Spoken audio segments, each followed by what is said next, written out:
할렐루야. 예, 우리 서로 앞뒤 한번 인사했으면 좋겠습니다. 또 주님의 그 사랑으로 축복합니다. 예, 이렇게 예, 코로나로 인해서 많이 어려움이 있는데요. 특별한 또 이렇게 정부 방역 조치나 또 제가 판단해서 기도하면서 또 이렇게 온라인으로 예배 드려야 될 그런 어떤 상황이 되면 또 여러분들에게 알려드립니다. 그러나 무엇보다도 여러분들 건강관리 조심하시고 또 특별히 확진 환자와 접촉했을 때 반드시 또 교육자들에게 연락을 해 주셔서 또 교회가 선제적으로 그렇게 조치를 취할 수 있도록 그렇게 여러분들이 또 해 주실 수 있기를 바랍니다.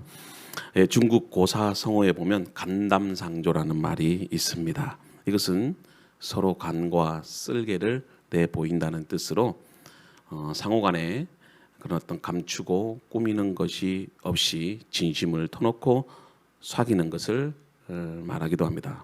평소에는 가깝게 지내며 영원히 함께 할 것처럼 그렇게 말하면서도 사실 우리 인간관계는 실제적인 이해관계와 득실 앞에서는 안면을 바꾸고 또 뿌리치는 세상에 이해할 수 없는 그런 모습들도 있다는 것이죠. 요즘 패스트푸드 아시죠?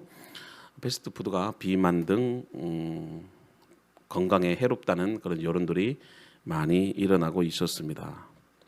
그런데 이것을 기억하고 있었던 이 프랑스에 있었던 맥도날드가 어린아이에게 좋지 않은 영향을 줄 수 있다는 것을 고백하고요.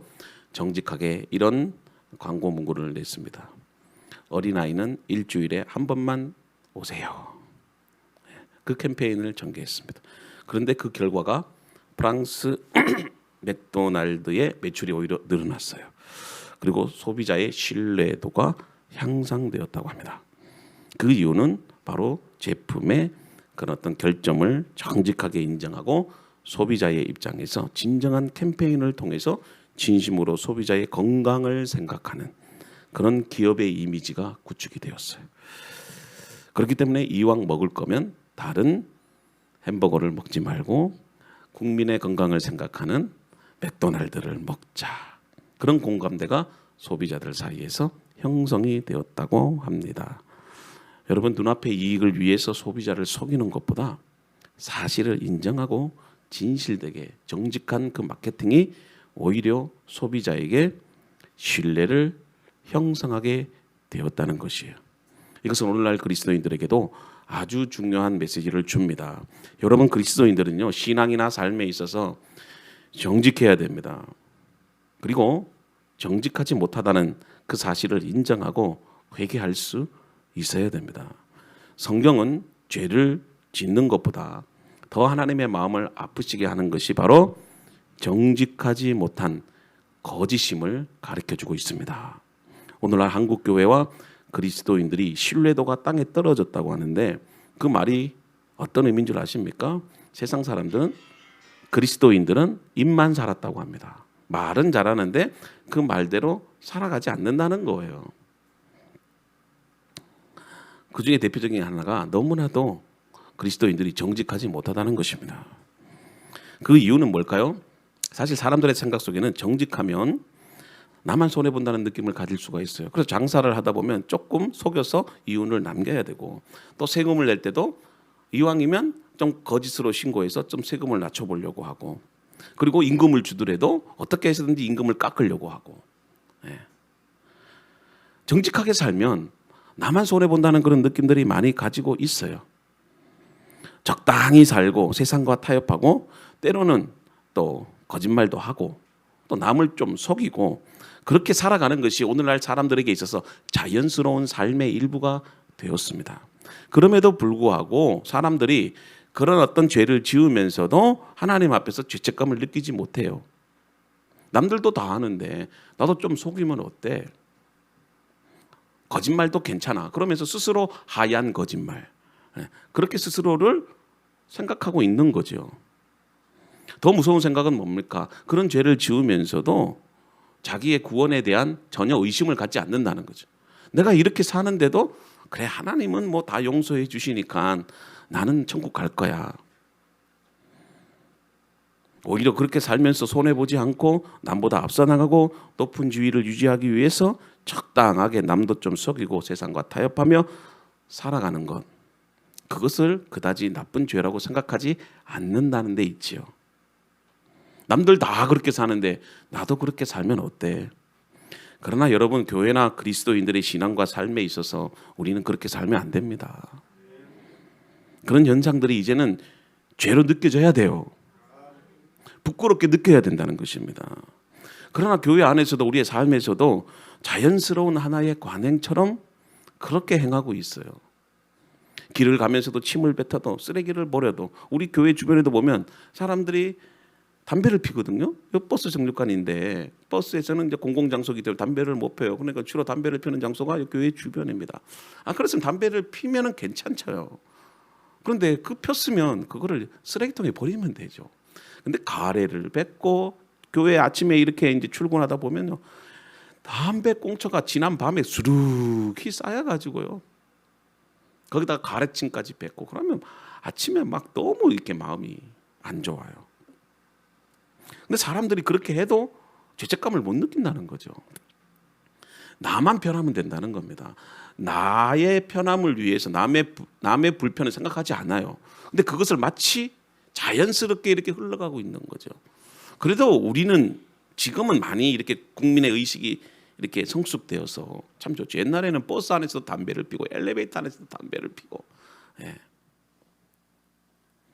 여러분, 뭐로 가도 서울만 가면 된다는 말이 있습니다.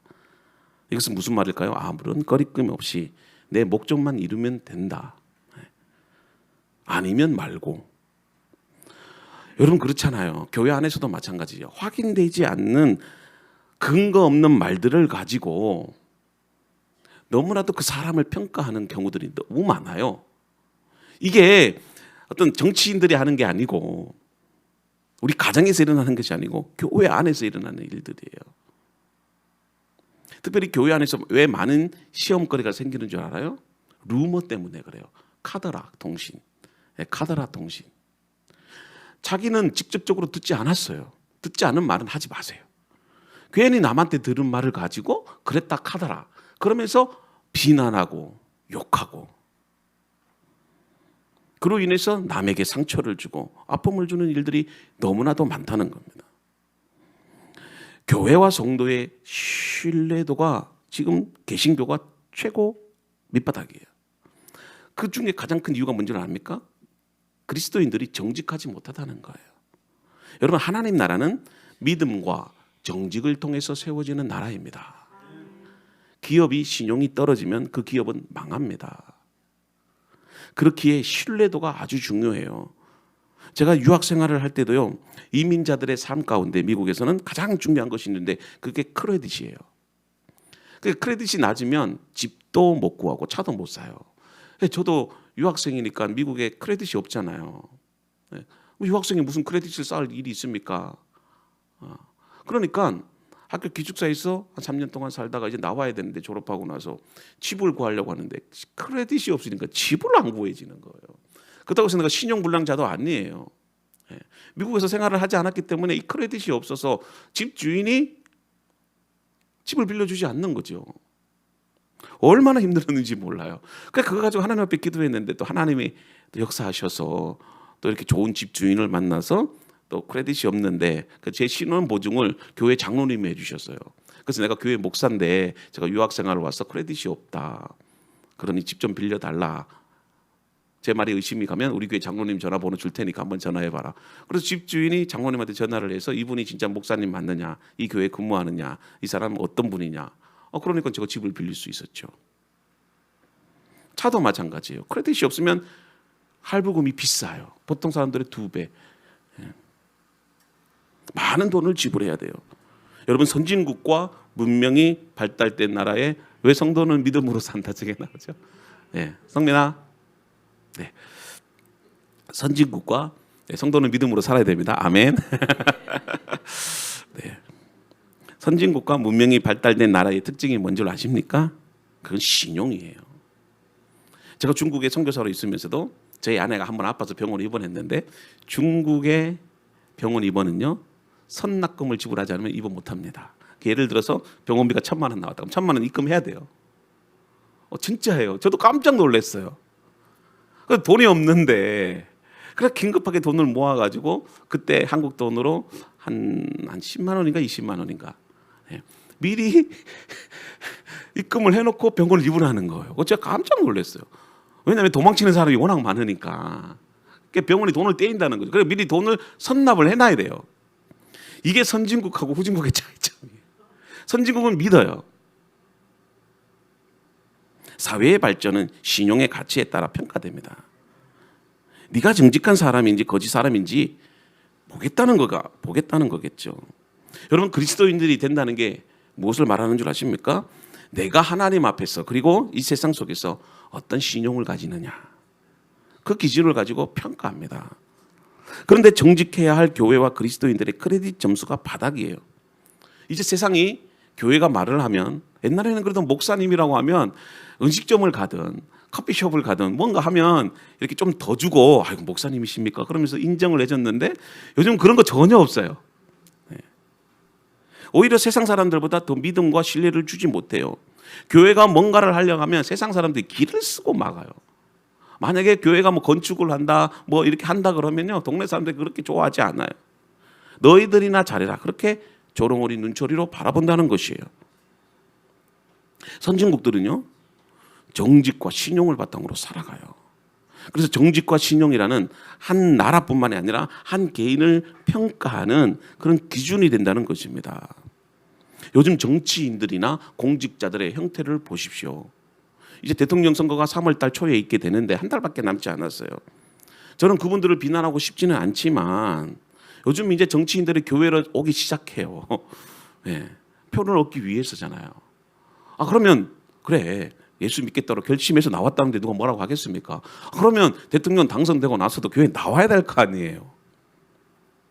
사람은 누구나 실수할 수 있어요.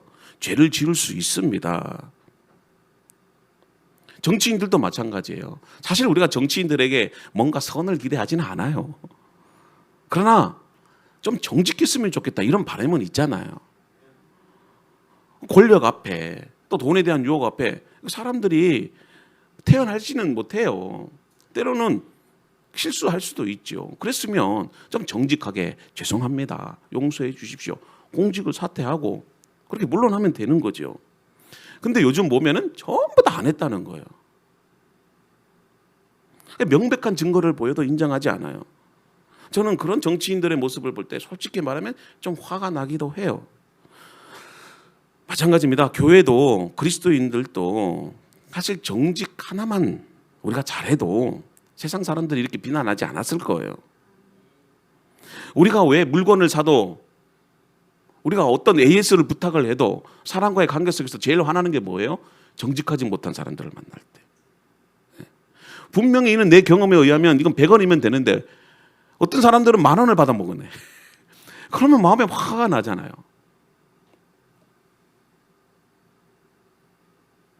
제가 어느 순간에 교회 보일러에 기름이 떨어져서 이렇게 전화를 해서 2드럼을 넣었는데요. 드럼을 넣고 나서 이제 우리 이제 여기 보일러에 등유를 넣어야 되니까 말통 있잖아요. 말통 하나만 넣어달라고 했는데 그 말통 하나에 뭐 기껏해야 주유소 들어가면 한 10,000원 정도만 가득 차거든요. 그러면 30만 원어치 넣었으면 10,000원 서비스 줄 수 있잖아요. 그래가지고 이거 한 통 요것만 좀 서비스로 주면 안 되냐고. 절대 안 된대요. 그래서 그럼 얼마 달라고 그랬더만 4만 원을 내라요.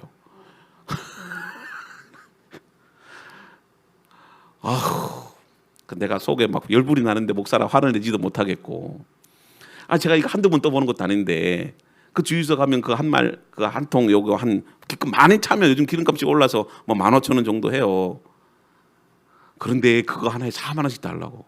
30만 원어치 기름을 넣었는데 그럼 10,000원 서비스로 줄 수 있잖아요. 근데 1원이라도 손해 안 보겠다는 거죠. 여름에 저 에어컨 다는데도 아는데 제가 한두 번 에어컨을 달아봤겠습니까?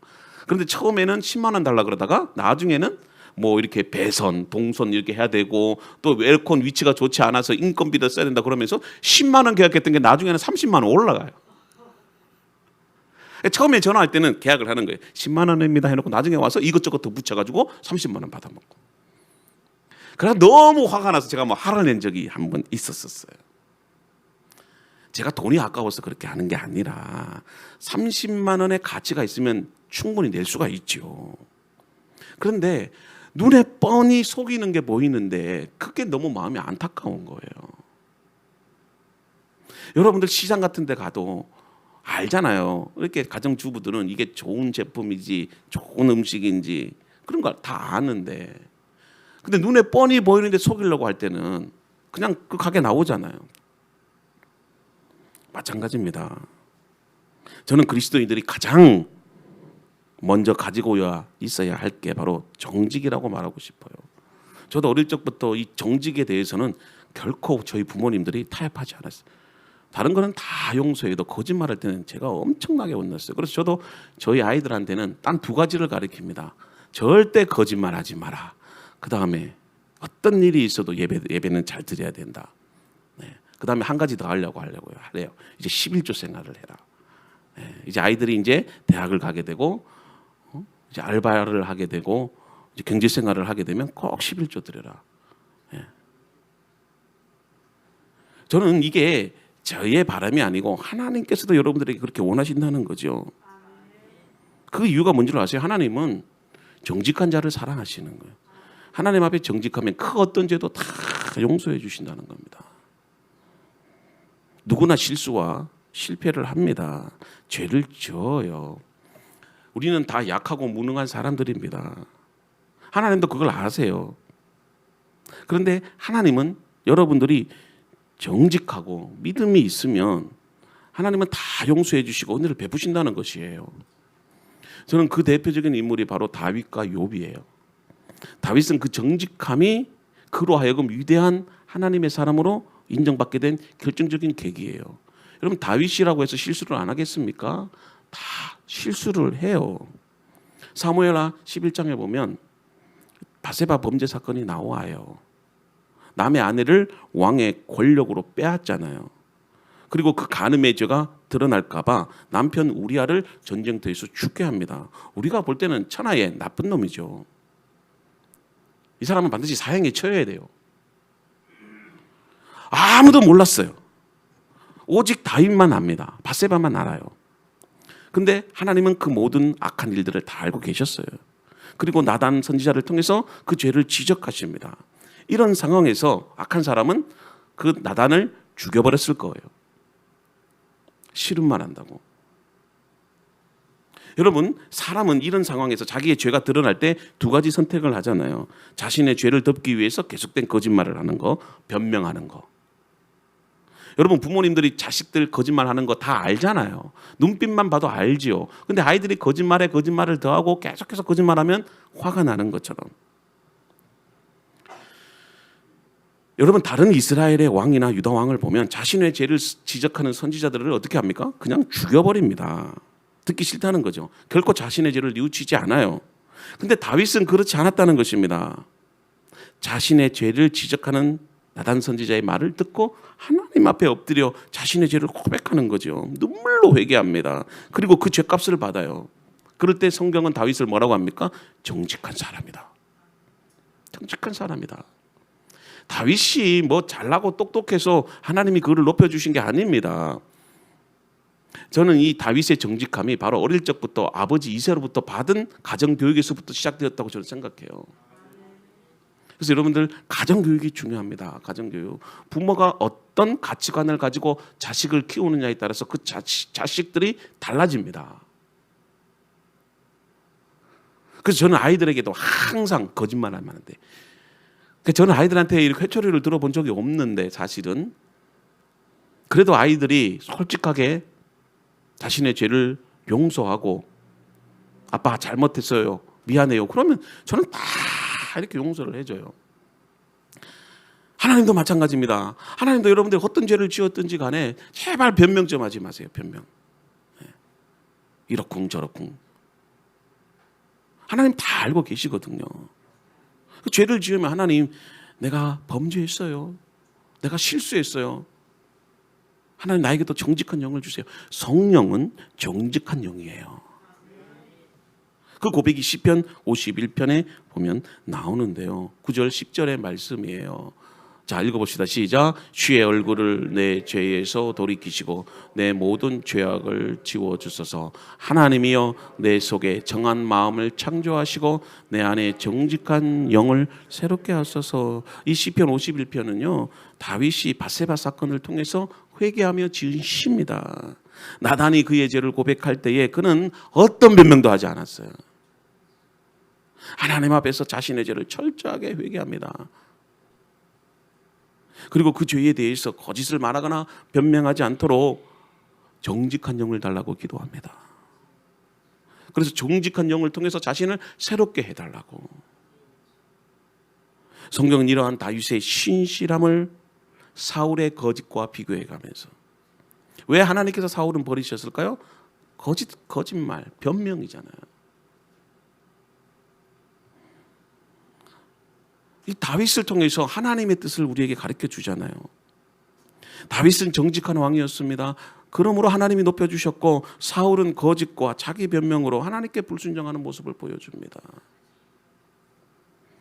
다윗의 위대함은 그가 이스라엘에 뛰어난 그런 어떤 왕이기 때문이 아닙니다. 그가 정직하기 때문에 그렇습니다. 그것을 하나님이 기쁘시게 했다는 거예요. 다윗은 누구보다도 하나님이 어떤 분인지를 잘 알았습니다. 그렇기 때문에 시편 139편 3절과 4절에서 다음과 같이 말하는데요. 나의 모든 길과 내가 눕는 것을 살펴보셨으므로 나의 모든 행위를 익히 아시오니 여호와여 내 혀의 말을 알지 못하는 것이 하나도 없으시니이다. 여러분들이 말하는 것 하나, 여러분들이 거짓말하는 것 하나 알아도 하나님은요 다 알고 계신다는 것입니다. 여러분, 우리가 왜 정직해야 되는지 아십니까? 세상을 창조하신 하나님은 모든 것을 다 알고 계시기 때문에 그래요. 그래서 하나님 앞에서만큼은 여러분들 정직하셔야 됩니다.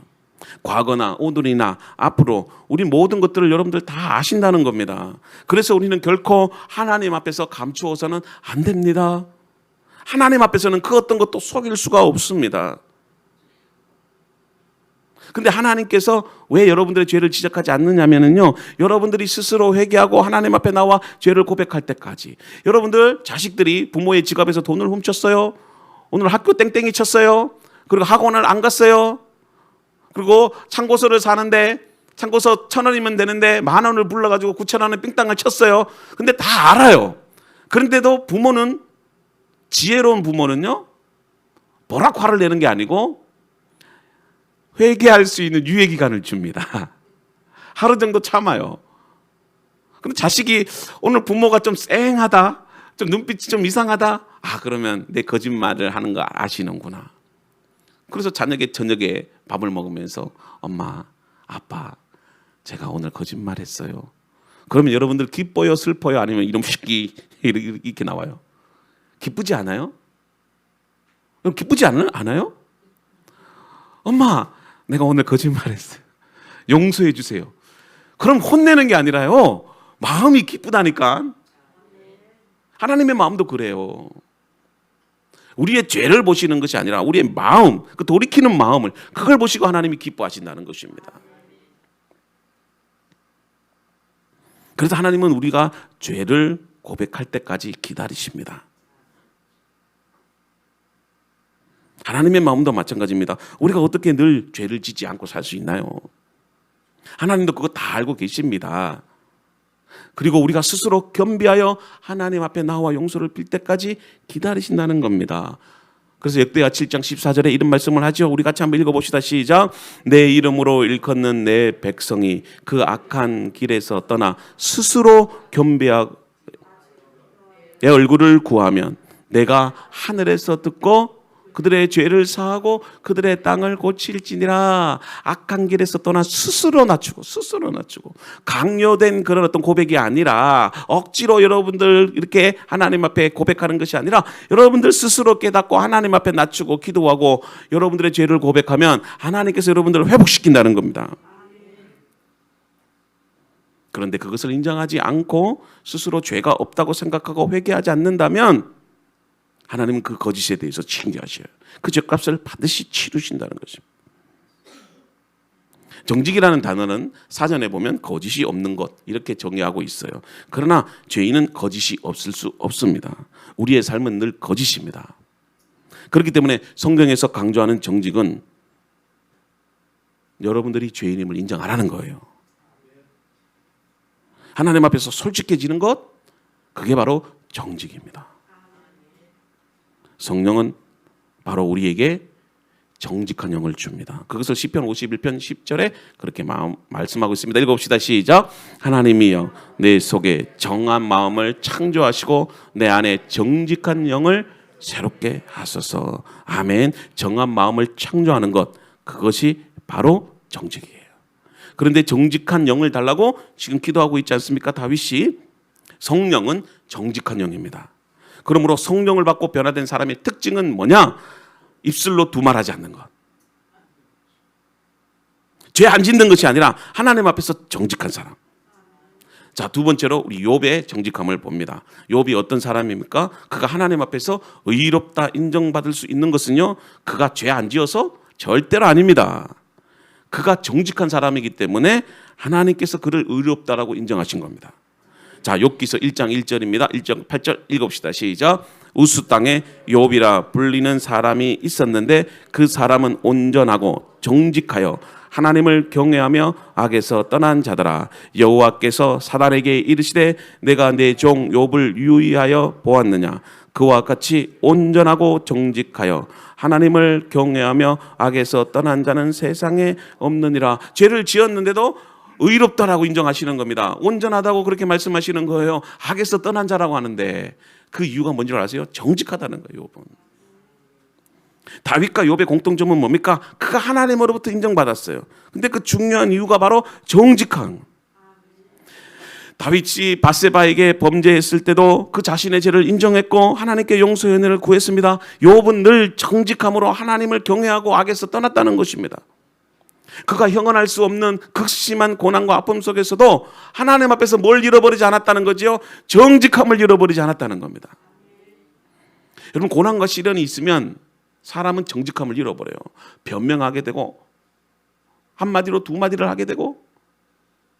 그러나 하나님은요, 정직한 자에게 형통의 복을 주십니다. 오늘날 교회와 사회 그리고 세상은 불의와 불법 그리고 거짓이 가득한 곳이 되어서 정직하게 살면 손해보고 가난하게 살고 힘들게 산다고 생각하지만 그 모든 것은 하나님이 다 보상해 주십니다. 제가 만약에 어떤 기업의 사장이라면 저는 정직한 사람을 뽑을 것 같아요. 여러분들 어느 정도 삶을 살아본 사람은요, 지혜가 있어요. 사람을 만나보면 이 사람이 사기꾼이다, 이게 순수한 사람이다, 믿음 있는 사람이 어느 정도 알아요. 그거는 다 하나님 주신 은사가 있다니까요. 그래서 여러분, 남의 것을 빼앗고 사기치고 불의한 방법으로 이렇게 살아야지만 세상에서 살 수 있는 그런 곳이 되어버렸잖아요. 그런데 오히려 정직하게 말씀대로 살면 나만 손해보고 나만 바보가 되는 그런 경험들을 많이 겪었어요. 그래서 어떻게 보면 우리 그리스도인들의 마음속에서도 어떻게 해서든지 네가 안 돼야지 내가 잘 된다는 이런 신념이 있어요. 그래서 어떻게 해서든지 거짓으로도 좀 내가 잘 살아봐야 되겠다 이런 생각이 있어요. 그래서 오늘날 많은 사람들이 이 정직이라는 단어를 찾아보기가 힘들어요. 교회도 마찬가지죠. 어떻게 해서든지 내 교회만 성장하면 되고 나만 잘 되면 된다는 식으로 수단과 방법을 가리지 않고 불의와 불법을 저지르는 경우들이 많이 있어요. 근데 무서운 것은 이런 방법으로 교회가 성장하고 내가 잘 먹고 잘 살게 되면 그것을 하나님의 축복으로 생각하는 거예요. 정직하지도 않은데 스스로 정직하다고 믿는다면 그건 정말 변화되기 힘든 겁니다. 변화의 시작은 자기의 잘못과 허물을 인정하는 데서부터 시작이 됩니다. 죄로 타락해지면 가장 먼저 나타나는 것이 뭔지 아세요? 거짓이에요. 아담과 하와가 하나님 앞에 거짓말해서 버림받은 거예요. 그가 진심으로 하나님 앞에 죄 용서를 구하고 회개했더라면 거짓으로 나타나는 현상이 뭔지 아세요? 자기 변명. 그리고 자기의 죄를 남에게 떠맡기지 않는. 하와는 아담에게, 아담은 하와에게. 그러니까 결국은 뭔지 아십니까? 하나님께서 창조하신 이 하와 때문에 내가 죄를 지었게 되었다. 그러니 하나님이 나쁜 놈이다 그러는 거예요. 하나님이 하와 때문에 내가 죄를 짓게 했다. 이렇게 생각하는 거예요. 그러니까 거짓이 왜 나쁜 것이냐면 자기 변명, 결국엔 하나님에 대한 불만으로 나가게 되는 거예요. 오늘날 정직한 사람이 바보가 되는 세상에서 우리는 삽니다. 믿음을 가지고 정직하게 살면 손해보는 세상에서 우리가 살고 있어요. 그 이유는 뭔지 아십니까? 세상이 정직하지 못하기 때문에. 변칙, 자기 변명, 불의와 불법, 비정직이 상식이 되는 그런 세상이 되어버렸습니다. 여러분, 하나님 앞에서의 정직이란 무엇입니까? 정직은 진실함이 바탕이 되어져야 됩니다. 정직은 모든 것을 이해관계로 생각하지 않는 순수함을 말해요. 여러분, 주님을 섬기는 것도 진실됨으로 섬겨야 돼요. 정직하다는 것은 순수하다, 깨끗하다. 거기엔 거짓이 없어야 되는 겁니다. 마음 강구 속에 한쪽은 세상, 한쪽은 하나님과 양다리 걸쳤어. 그건 정직하지 못한 거지요. 세상은 편법, 불의, 거짓으로 자기 변명을 한다고 해도 우리 그리스도인들과 여러분들은, 그리고 우리 교회는 정직해야 됩니다. 그리스도인은 자기의 목적과 그리고 이익을 위해서 신앙을 수단화시켜서는 안 된다는 것입니다. 정직이란 하나님과 인간관계에 있어서 가장 기본이 되는 신앙의 출발점이에요. 그래서 정직이란 자기의 그런 어떤 강점을 드러내는 것이 아니라 자기의 약점을 솔직하게 인정하고 동의를 구하는 것, 그 과정을 포함하고 있어요. 그래서 여러분, 오히려 자기의 약점을 드러낼 때, 그리고 그 약점을 솔직하게 이해를 구할 때, 오히려 그것이요, 기업이나 그리고 오히려 소비자들에게도, 그래요, 기업도 마찬가지죠. 요즘 자동차 같은 경우에도 리콜이 많잖아요.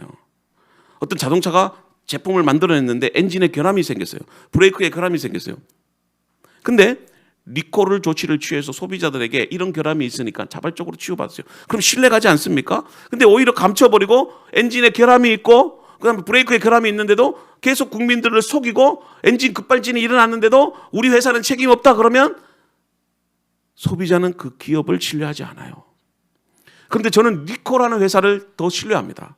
왜냐하면 자기의 잘못을 인정하니까, 그리고 고쳐주겠다고 하니까.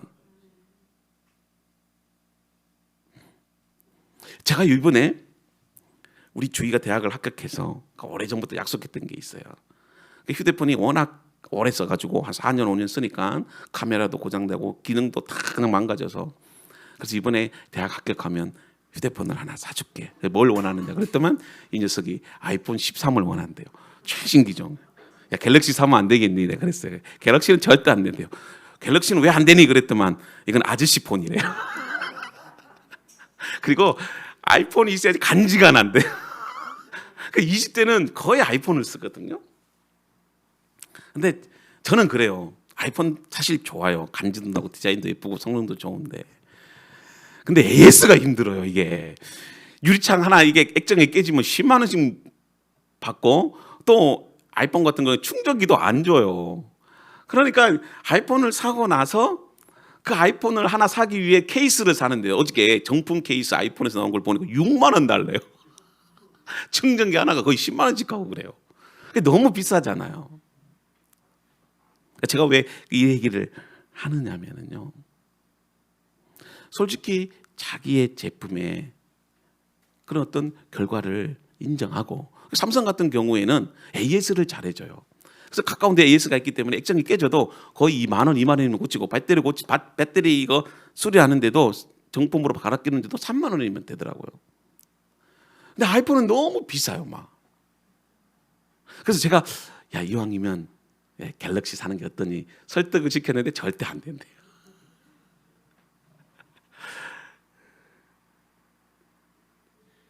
정직해야 됩니다. 제품을 가지고 승부를 해야지 다른 것을 가지고 AS로 돈 벌려고 하면 안 되는 거예요. 제가 아이폰을 미워서 한 게 아니라 그렇다는 거니까 이해를 하세요. 아이폰 쓰시는 분들은 또 막 저한테 막 이렇게 또 카톡으로 목사님 또 왜 그런 설교하냐고 그렇게 하시면 안 됩니다. 예를 들어서 그렇다는 겁니다. 눈앞의 이익과 돈을 위해서 AS로 이 강의 돈 많이 벌면 그거 안 되는 거죠. AS는 소비자를 위해서 해주는 건데. 여러분들 보일러를 해도 수리를 해도 뭐 자동차를 수리를 해도 요즘은요 잘 모르는데 자동차 수리 갔다 그러면 덤탱이 씌우잖아요. 예. 부속품 하나만 갈면 돼. 그 10,000원짜리인데 괜히 엔진 고장 났다고 엔진을 들쓰다 놨었다 하고 막 범퍼 그것도 요거 조금만 갈면 되는데 뭐 범퍼 전체를 다 갈아야 된다고 하고 그 안에 뭐 센서 갈아야 된다고 하고 제가 컴퓨터를 알거든요. 컴퓨터 가보면은요 진짜 사기치기 딱 좋아요. 그 부품 하나만 갈면 되는데 그 소프트웨어 하나만 업그레이드 시키면 되는데 무슨 그래픽 카드가 고장났다고 메인보드가 고장났다고. 마찬가지입니다. 그리스도인들도 정직해야 됩니다. 저도 여러분들에게 여러분들 자녀들에게 특별히 정직을 가르쳐 주십시오. 공부 못해서 사회에서 출세 못해도 좋은 대학 못 가도 부끄러운 A 학점보다 떳떳한 F 학점을 받는 그런 자녀로 키워야 됩니다. 그렇다고 해서 아빠 나 F 학점이야? 자랑스럽게 내미는 것도 문제가 돼요. 게을러서 안 하는 거지. 정직한 거하고 게을러서 못하는 거하고 차이가 있는 거예요. 안 그렇습니까? 근데 대부분 우리 아이들은 후자인 것 같아요. 게을러서 F 학점을 받는 것 같아요. 사실 정직이라는 표현 하나님이 원칙을 말해요. 하나님도 다스리는 원칙이 있어요. 그게 정직이에요. 정직. 여러분 정직한 그리스도인들이 됩시다. 정말 하나님이 기뻐하시는 믿음의 삶을 살아가는 저와 여러분들 되기를 주님의 이름으로 축복합니다.